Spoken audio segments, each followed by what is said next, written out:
بسم الله الرحمن الرحيم. تمهيد. قبل ذلك كانت مقدمة ولكني تركتها عليكم وأرجو منكم أن تقرؤوها فإن فيها كلام مهم حول أهمية هذه اللغة أو حول أهمية هذه المادة، مادة الإنشاء. ونبدأ هنا في تعريف مادة الإنشاء، كأن الصرف مادة والنحو مادة وعلم المنطق مادة، فكذلك الإنشاء مادة. لهذه المادة تعريف. ما هو تعريف مادة الإنشاء؟ الإنشاء لغة الإيجاد. الإنشاء معناه الإيجاد. أنشأت كذا بمعنى أوجدته. أنشأت كذا، مثلا تقول أنشأت المدرسة بمعنى أوجدت المدرسة. واصطلاحا هو إيجاد المعاني، أن توجد المعاني وتنسقها وتنسيقها، أي تنسقها بصورة تعبر عما يجول بالخاطر الذي في ضميرك وفي قلبك. وهذه المعاني تنسقها، توجدها أولا ثم تنسقها بحيث يمكنك أن تعبر عما في خاطرك، ولكن بتعبير يليق بالمقام. لكل مقام مقال، لكل مقام مقال، فليس في كل مقام يقال الكلام واحد، وإنما يختلف. فلذلك يقول هو إيجاد المعاني وتنسيقها بصورة تعبر عما يجول بالخاطر بتعبير يليق بالمقام. ويعرفه البعض الآخر وهو البناء اللغوي الصحيح، أن تبني في اللغة الكلمات ولكن هذا البناء يكون صحيحا. فيقول البناء اللغوي الصحيح. هذا هو تعريف مادة الإنشاء. فيمكن أن يسألك أحد في الاختبار ويقول لك اكتب تعريف الإنشاء، فتكتب هذين التعريفين. تقول مثلا الإنشاء لغة الإيجاد، واصطلاحا هو إيجاد المعاني وتنسيقها بصورة تعبر عما يجول بالخاطر بتعبير يليق بالمقام. وتقول مثلا تعريف الثاني البناء اللغوي الصحيح. أهدافها: تدريب الطالب على التفكير. ماذا نريد من هذه مادة الإنشاء؟ فنريد منها كيف ندرب الطالب على التفكير حتى يبدأ يتفكر، وربط الأفكار بعضها ببعض. ثم بعد ما تفكر جاءته أفكار كثيرة، ولكنه يحتاج الآن أن يربط بعضها ببعض. فعن طريق مادة الإنشاء هو يربط هذه الأفكار التي جاءته بعدما تفكر، هذه الأفكار يربطها وبعضها ببعض ويكتبها على الكراسة أو على الورق. ثانيا تدريب الطالب على بناء الكلمات في إطار الجملة. كيف يكون من الكلمات الجمل، فيجمع هذه الكلمات في إطار الجملة. إطار معنى كل شيء يحيط بشيء، ما نسميه بلغتنا فریم. تو جملے کے فریم میں کلمات کے بنانے پر طالب علم کی مشق کرانا، کہ اس کو یہ مشق ہو جائے، تدریب ہو جائے کہ وہ کلمات سے جملہ کیسے بنائے. والجمل في إطار العبارة، كيف يحول الجمل إلى إطار العبارة والفقرة. عبارت اور فقرے میں اس کے فریم میں، اس کے ڈھانچے میں کس طرح جملوں کو بنائے، اس میں رکھ لیں. والفقرة في إطار النص، وكيف يغير الفقرة يحولها إلى إطار النص والموضوع مع السلامة اللغوية، لكن مراعيا في كل هذه التحويلات سلامة اللغة. لابد أن لا نتجاهل وأن لا نتغافل عن السلامة اللغوية. هذه يكون يعني نصب عينينا. فندرب الطالب بحيث يسهل عليه بناء الكلمات في إطار الجملة، وبناء الجمل في إطار العبارة والفقرة، وبناء الفقرات في إطار النصوص والمواضيع مع السلامة اللغوية. هذا هو المقصود الثاني من مادة الإنشاء. ثالثا، الوصول بالطالب إلى الكتابة الأدبية الراقية. كيف نوصل الطالب حيث يصبح كاتبا يكتب كتابة أدبية راقية؟ ورابعا، إنشاء ملكة الكتابة الحرة الهادفة. كيف ننشئ عند هذا الطالب ملكة الكتابة بحيث يعني يصبح بالنسبة له الكتابة شيء عادي لا يصعب عليه. فهذه الملكة يحصل لهذا الطالب بحيث يتمكن من الكتابة الحرة الهادفة. الحرة معناه الكتابة الحرة معناه يمكنه أن يكتب في أي موضوع، لا يكون مقيدا في موضوع ما. أهمية الإنشاء. قال الجاحظ إن المعنى الشريف واللفظ البليغ يصنع في القلوب الغيث في التربة الكريمة. المعنى الشريف واللفظ البليغ هذا يعمل في القلوب، عمله أثره في القلوب كأثر الغيث في التربة الكريمة، في تراب جيد الذي يجود. فيعمل هذا العمل مثل ما يعمل المطر في التراب الجيد بحيث ينبت منه الأشجار والنباتات والإخضرار، كل هذا بسبب المطر في التربة الجيدة. فنفس هذا العمل يعمله المعنى الشريف واللفظ البليغ. وفي مشهور الحكم،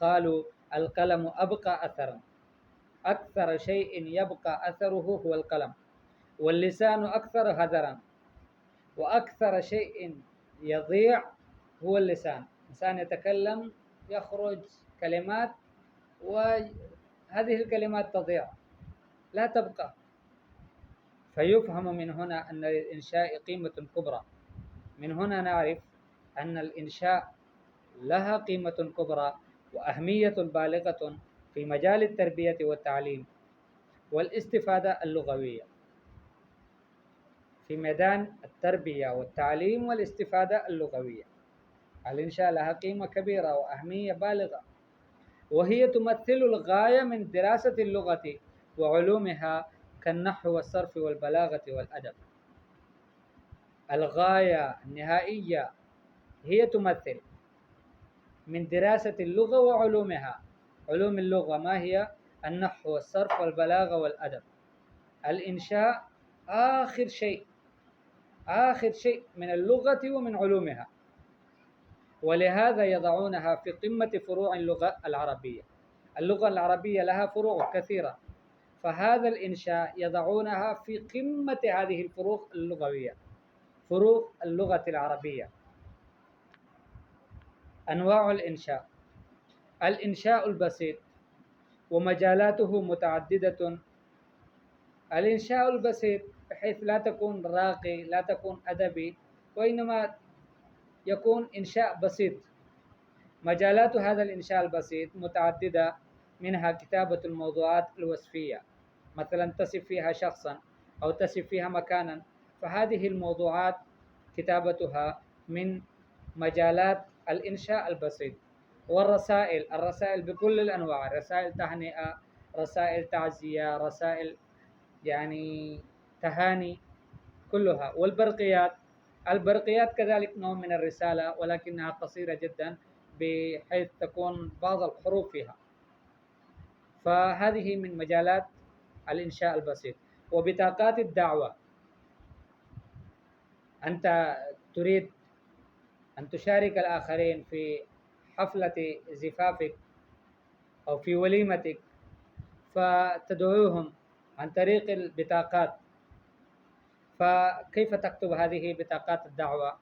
والتقارير، تقارير كمان ريبورت، تقارير الطلبة الأسبوعية والشهرية والسنوية، وأجوبة عن أسئلة، كيف تكتب الأجوبة عن أسئلة، وأسئلة لأجوبة، كيف تكتب الأسئلة للأجوبة، وتعليق على فكرة ورأي.